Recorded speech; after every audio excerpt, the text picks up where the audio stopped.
നമസ്കാരം. അതിവിദൂരമല്ലാത്ത ഭാവിയിൽ കേരളത്തിൽ എൻഡിഎക്ക് മുഖ്യമന്ത്രി ഉണ്ടാകുമെന്ന് ബിജെപി നേതാവ് ശോഭാ സുരേന്ദ്രൻ. നിങ്ങൾക്കും ഞങ്ങൾക്കും സന്തോഷിക്കാനുള്ള വക ഇനി ഉണ്ടാകുമെന്നും ശോഭാ സുരേന്ദ്രൻ പറഞ്ഞു. ബിജെപിയുടെ സംസ്ഥാന അധ്യക്ഷനായി രാജീവ് ചന്ദ്രശേഖരനെ പ്രഖ്യാപിച്ചതിലാണ് ശോഭാ സുരേന്ദ്രന്റെ പ്രതികരണം. നാളിതുവരെയായി ഭാരതീയ ജനതാ പാർട്ടിയുടെ നേതൃത്വത്തിൽ നടന്നുകൊണ്ടിരിക്കുന്ന പ്രവർത്തനങ്ങളുടെ ഒരു തുടർച്ചയാണ് നമ്മൾ കാണാൻ പോകുന്നത്. അതിൽ കൂടുതൽ മേമ്പൊടി ഉണ്ടാകും. ഒരു കമ്പനി നല്ല രീതിയിൽ പ്രവർത്തിപ്പിച്ച് വിജയിപ്പിക്കാൻ സാധിച്ചിട്ടുള്ള ഒരു ടെക്നോക്രാറ്റ്. അങ്ങനെയാൽ ഭാരതീയ ജനതാ പാർട്ടിയുടെ അധികാര കേന്ദ്രത്തിലേക്ക് വരുന്ന സമയത്ത് ഇരട്ടി മധുരമുണ്ടാകും. ഞങ്ങളുടെ പ്രസ്ഥാനത്തിന് അദ്ദേഹത്തിന്റെ ആ പവർ, പ്രവർത്തനത്തിന്റെ മികവ്, ഇതൊക്കെ ഉൾച്ചേർന്ന് അതിശക്തമായി മുന്നോട്ട് പോകാൻ സാധിക്കുമെന്നും ശോഭ പറഞ്ഞു. നിങ്ങൾക്കും ഞങ്ങൾക്കും സന്തോഷിക്കാനുള്ള വകയുണ്ടാകും.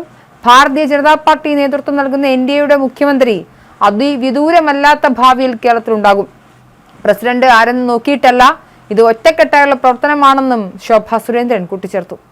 അതേസമയം ബിജെപി സംസ്ഥാന അധ്യക്ഷനായി ചുമതലയേറ്റ രാജീവ് ചന്ദ്രശേഖരനെ അഭിനന്ദിച്ചും ആശംസകൾ നേർന്നും കേന്ദ്രമന്ത്രി സുരേഷ് ഗോപി. പാർട്ടിയുടെ സംസ്ഥാന അധ്യക്ഷ പദവി രാജീവ് ചന്ദ്രശേഖരന് ഭാരിച്ച ഉത്തരവാദിത്തമാണെന്ന് താൻ കരുതുന്നില്ലെന്നും അദ്ദേഹം പറഞ്ഞു. പാർട്ടി സംസ്ഥാന പ്രതിനിധി സമ്മേളനത്തിൽ സംസാരിക്കുകയായിരുന്നു അദ്ദേഹം. മോദിക്കും അമിത്ഷായ്ക്കും വേണ്ടി കേരളം മൊത്തം നമ്മൾ ഇങ്ങെടുക്കാൻ പോവുകയാണെന്നും സുരേഷ് ഗോപി പറഞ്ഞു. അധ്യക്ഷ പദവി രാജീവിന് ഭാരിച്ച ഉത്തരവാദിത്തമാണെന്ന് പലരും പറയുന്നു. പക്ഷേ താൻ അങ്ങനെ കരുതുന്നില്ല.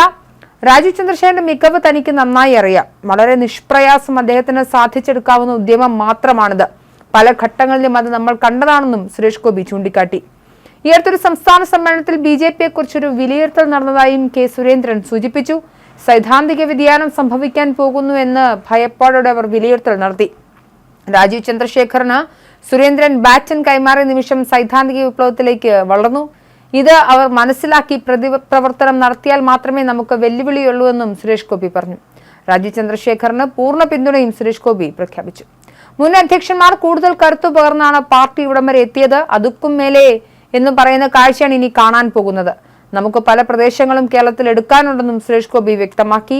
നരേന്ദ്രമോദിക്കും അമിത്ഷായ്ക്കും നിർമ്മലാ സീതാരാമനും വേണ്ടി കേരളം മൊത്തം നമ്മൾ എടുക്കാൻ പോവുകയാണെന്ന് ആഞ്ഞടിച്ച് പ്രഖ്യാപിക്കണമെന്നും സുരേഷ് ഗോപി ആവശ്യപ്പെട്ടു. ഞായറാഴ്ച ചേർന്ന കോർ കമ്മിറ്റി യോഗത്തിലാണ് ബിജെപി ദേശീയ നേതൃത്വം രാജീവ് ചന്ദ്രശേഖറിനെ പ്രസിഡന്റായി നിർദ്ദേശിച്ചത്. General secretary M T Ramesh, ദേശീയ നിർവാഹക സമിതി അംഗം ശോഭാ സുരേന്ദ്രൻ എന്നിവരും അവസാനം വരെ പരിഗണനയിലുണ്ടായിരുന്നു. കർണാടകയിൽ നിന്ന് 3 തവണ രാജ്യസഭാംഗമായ രാജീവ് രണ്ടാം മോദി സർക്കാരിൽ IT വകുപ്പ് ചുമതലയുള്ള സഹമന്ത്രിയായിരുന്നു. സംഘപരിവാർ സംഘടനകളിൽ പ്രവർത്തിച്ച് പരിചയമില്ലാത്ത ഒരാൾ സംസ്ഥാന ബിജെപി അധ്യക്ഷനാകുന്നത് ആദ്യമാണ്. ഗുജറാത്തിൽ മലയാളി കുടുംബത്തിൽ ജനിച്ച് വിദേശ വിദ്യാഭ്യാസം നേടി IT ജോലിയിലും ബിസിനസ്സിലും നേട്ടങ്ങൾ സ്വന്തമാക്കി 2006 സ്വതന്ത്രനായി രാജ്യസഭാംഗമായ ശേഷമാണ് രാജീവ് ബിജെപിയിൽ ചേർന്നത്. എന്തായാലും രാജീവ് ചന്ദ്രശേഖരന്റെ ബിജെപി പ്രസിഡന്റ് പദവി വലിയ ചർച്ചകൾക്കാണ് രാഷ്ട്രീയ കേരളത്തിൽ തുടക്കമിട്ടിരിക്കുന്നത്.